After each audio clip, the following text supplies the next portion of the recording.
ذریعے اسلام پھیلایا. میں نے کہا بغیر تو جب تم سے مباہلہ کرنے آیا تھا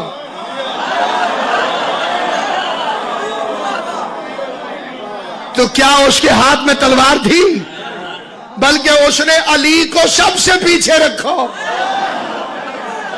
یہ جملہ جسے سمجھ آیا ہے آل محمد کی قسم سے سلام ہے. ہر جنگ میں علی سب سے آگے. بھائی غور فرمانو، ہر جنگ میں علی آگے نہیں،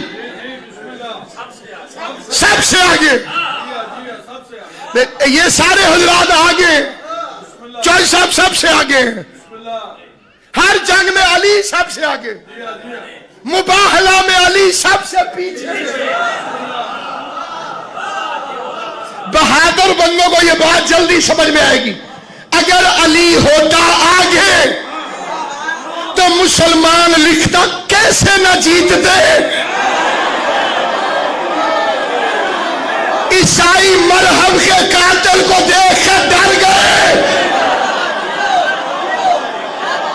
پیغمبر نے فرمایا علی تو سب سے پیچھے رہے تاکہ میں دنیا کو بتاؤں کہ میں نے مباہلہ شجاعت سے نہیں صداقت سے جیتا ہے. آگے حسن اور حسین، علی سب سے پیچھے. جسے یتیم سمجھ کر طلحہ صاحب نے نکال دیا تھا وہ 10,000 کا لشکر لے کر آ گیا. ایک بزرگ جو سنسر قانون میں آتا ہے، اس نے مدت کے بعد اپنی تلوار کو بے نقاب کیا.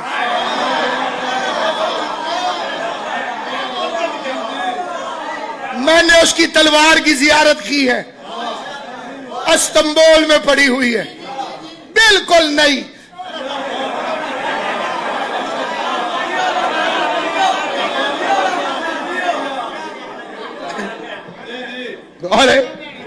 اور کسی مقام پہ کھوپڑیاں فروخت ہو رہی تھی. ایک بندہ خریدنے چلا گیا، اس نے کہا کتنے دیے؟ انہوں نے کہا 2 لاکھ دی. تھوڑا سا اور آگے گیا، کتنے دیے؟ انہوں نے کہا 6 لاکھ. اگے گیا کتنے دیے؟ انہوں نے کہا 5 کروڑ دی. انہوں نے کہا ایک دیے؟ انہوں نے کہا پٹھان دیے، استعمال نہیں ہوئی.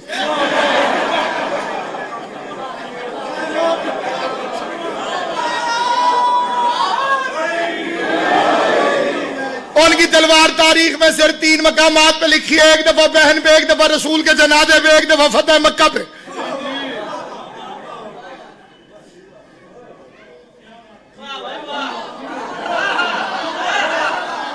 بہن تو قرآن پڑھتے دیکھا، تلوار نکال لی.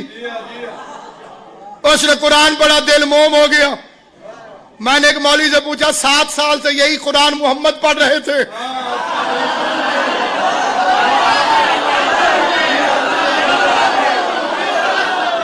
رسول پڑھے اثر نہیں ہوتا. یہ اللہ تعالیٰ کا کرم ہے، بہن نے پڑھا، دل موم ہو گیا. دوسری دفعہ حضور کے جنازے پہ نکالی، جس نے کہا محمد مر گئے، میں اسے قتل کر دوں گا. سبحان اللہ. تیسرا فتح مکہ پہ نکلی تھی. اليوم یوم الملحمہ، آج بدلے لینے کا دن ہے.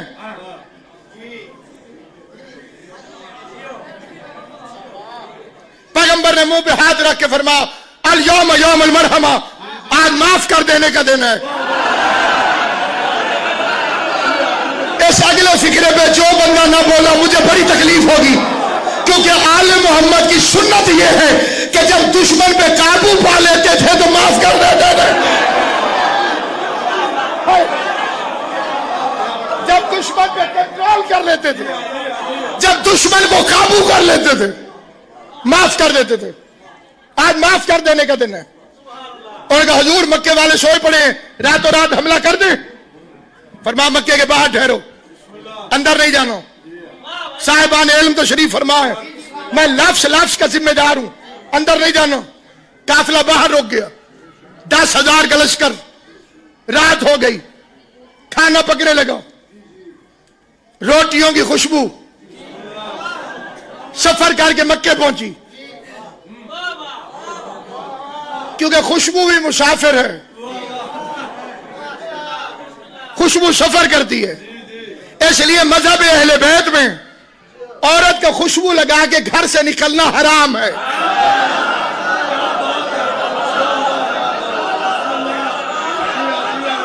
جو بول رہے ہو یہ تمہاری غیرت کی علامت ہے۔ اللہ خوشبو والی کو نہیں نکلنے دیتا، تو بدبو والی کو گھر سے نکال کر دیتا۔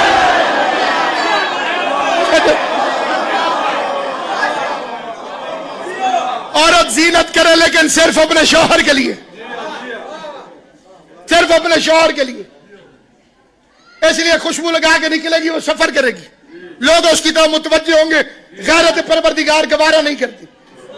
روٹیوں کی خوشبو مکے میں پہنچی، احتیاط دیکھیے گا، میں فکر عرض کرنے لگا ہوں۔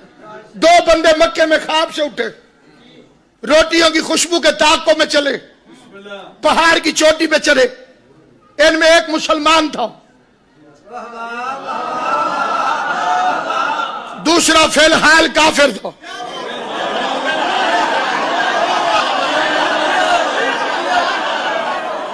اس نے لیٹ کلمہ پڑھا، میرا قصور تو نہیں، یہ مسلمان ہو جائے گا صبح،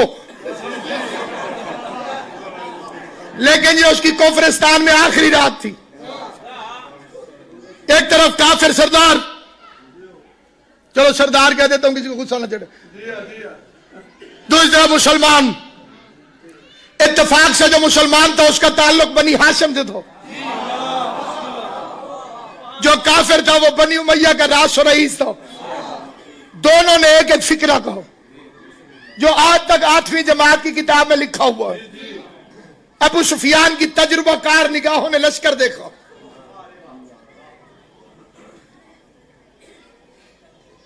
حضور کا لشکر، اور دیکھنے کے بعد اس نے فکرہ کہا، عباس تیرا بھتیجا تو بہت بڑا بادشاہ بن گیا،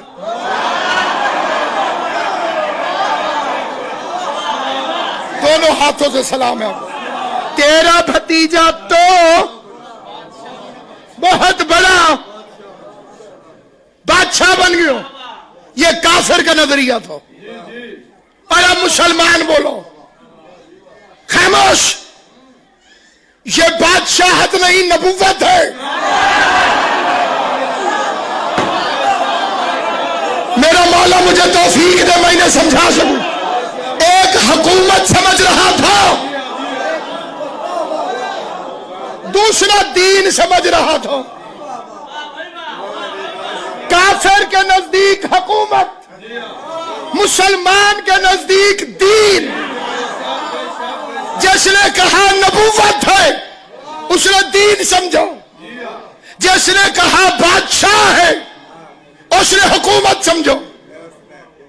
اسلام کے ساتھ حادثہ یہ ہوا کہ صبح یہ دونوں نظریے مکس ہو گئے۔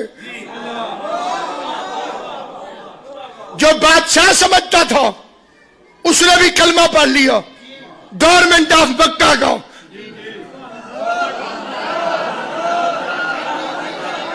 کیونکہ اب مکے میں حکومت قائم ہو گئی، حکومت کے سامنے تو جھکنا پڑتا تھا، لہذا وہ صبح مسلمان ہو گیا۔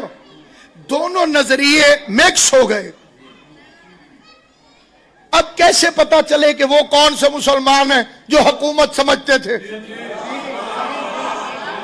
اور وہ کون سے ہیں جو نبوت سمجھتے تھے؟ اب اس کو میں ایک فکرے سے حل کرتا ہوں، اور جہان دیدہ صاحبان علم تجربہ کار میرے سامنے بیٹھے ہوئے، دلیل میں عرض کرنے لگا ہوں، اور پورے مجمع کو اختیار ہے، اگر میری دلیل غلط ہو تو ٹوک دیں۔ حکومت کی قیمتی ترین چیز ووٹ ہیں۔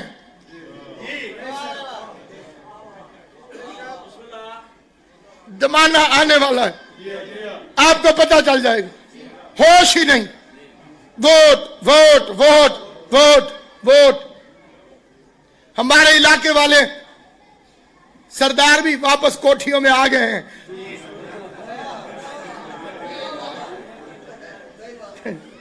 اور مالک شاعر نے کہا تھا آج بھی تیرے کوٹ دے باہروں پوچھ دے رہ گئے لوگ کڈن آسن سونا سائیں کڈن پوسن ووٹ.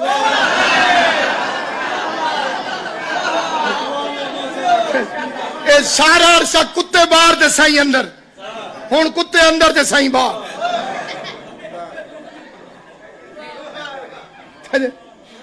ووٹ ان کے لیے بڑا ضروری ہے.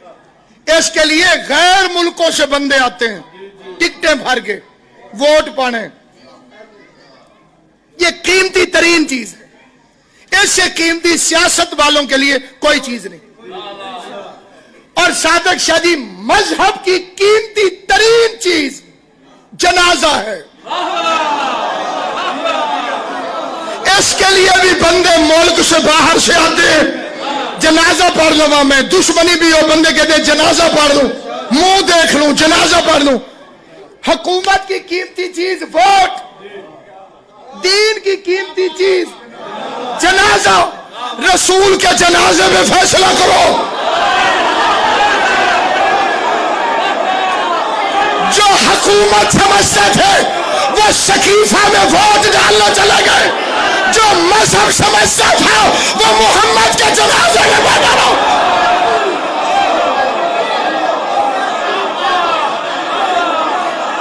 سلامت و آباد آل محمد تمہیں آباد.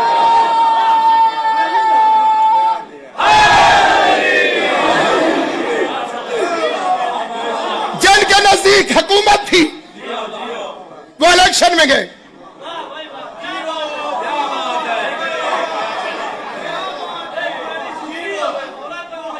اور امام حسین آپ کو سلامت رکھے. اور جس کے لیے مذہب تھا وہ رسول کے جنازے میں بیٹھا. بندے کہتے ہیں رسول کا جنازہ تو ہوتا ہی نہیں. میں نے کہا جنازہ نہیں ہوتا قبر ہوتی ہے. تو مٹی ڈالنے والوں میں دکھا.